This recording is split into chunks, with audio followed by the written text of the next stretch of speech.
Olá, no semestre passado nós falamos sobre o samba e os seus instrumentos tradicionais, nós compreendemos o ritmo dentro do samba.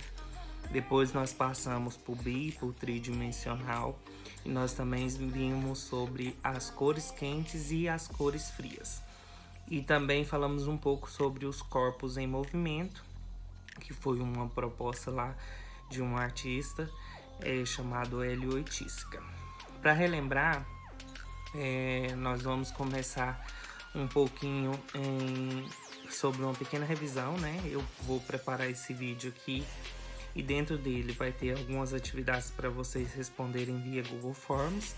E lembrem-se de colocar o nome e indicar a turma a qual vocês pertencem, né? No caso de vocês é a turma A ou B, no 7º ano. Vamos lá então.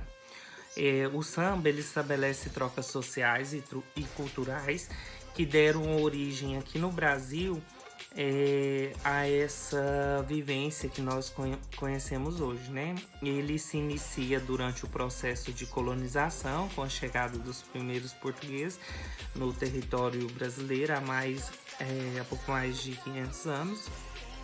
E esses diferentes povos que já viviam aqui no Brasil, no caso os indígenas, eles se viram forçados a conviver com os povos que vieram de longe, no caso dos europeus, dos africanos e também dos imigrantes. Os colonizadores europeus e diversos povos africanos que foram trazidos e também escravizados, né, posteriormente, e depois os outros povos imigrantes que aqui chegaram, no caso de italianos, alemães, também chegaram povos da Ásia, então houve toda essa miscigenação, foi a mistura desses povos.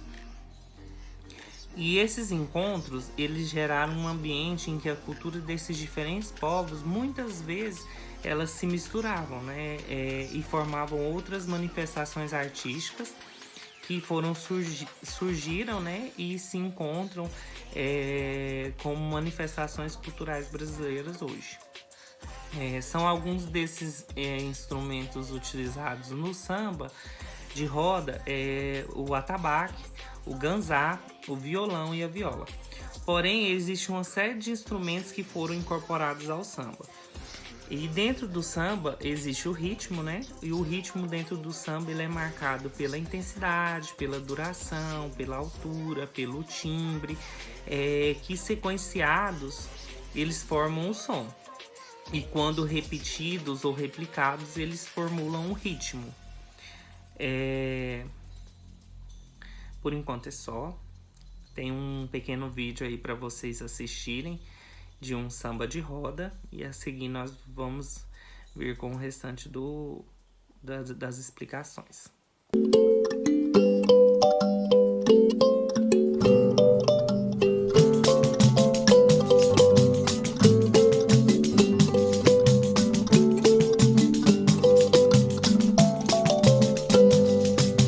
Quem te ensinou a nadar?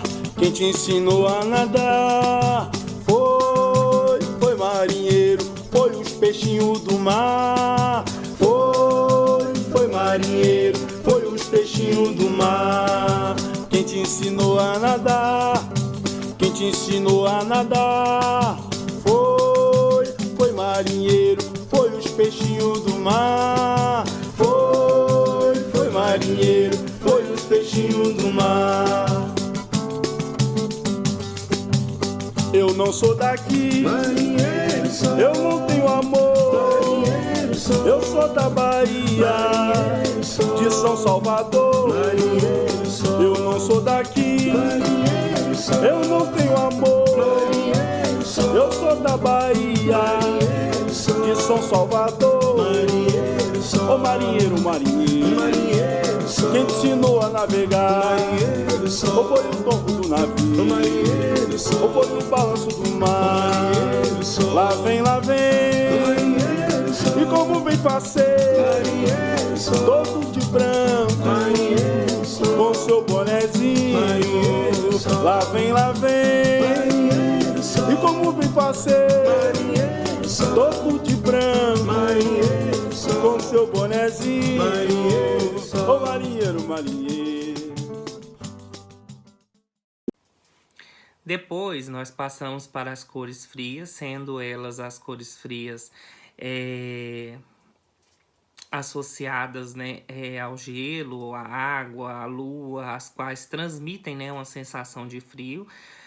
As três cores frias básicas são azul, o violeta, que é roxo ou púrpura, né, e verde.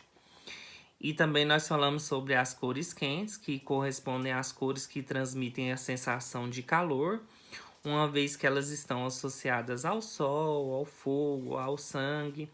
E as cores quentes basicamente são amarelo, laranja e vermelho. Já as cores neutras, diferentes das cores quentes e frias, elas não estão associadas a calor ou ao frio. Uma vez que elas possuem pouca reflexão de luz, elas são associadas a cores neutras, que são os tons acinzentados, marrons e pastéis. A seguir também tem uma imagem que vocês até fizeram uma atividade sobre ela, que foi para pintar sobre as cores, né? Então, coloquei a imagem para vocês fazerem uma associação. E depois nós vamos vir com o conteúdo do bi e do tridimensional.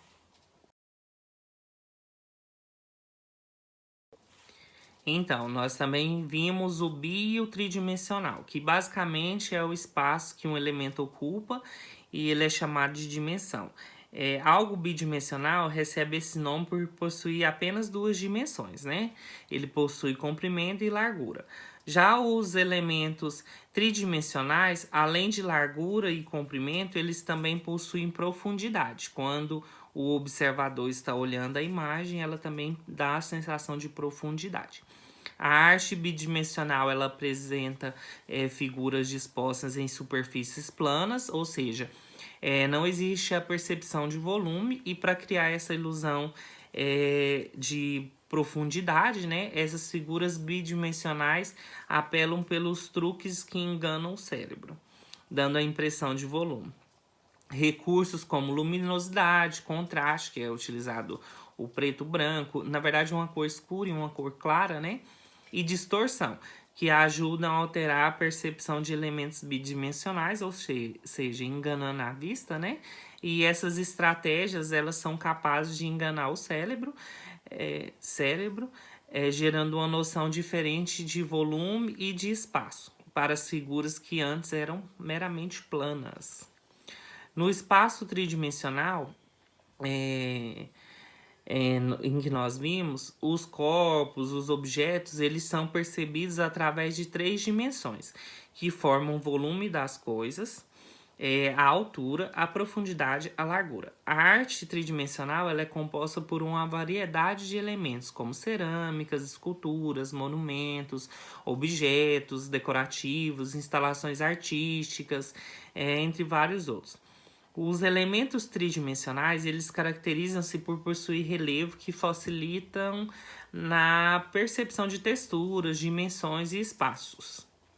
E no último tema que nós trabalhamos, no final do segundo semestre, também foi sobre os corpos e movimento. Nós aprendemos sobre os parangolés, que foi uma proposta inovadora do Hélio Oiticica. Caso vocês precisem, tem esse material ainda disponível, eu creio que vocês ainda têm, e tem também a videoaula, tá?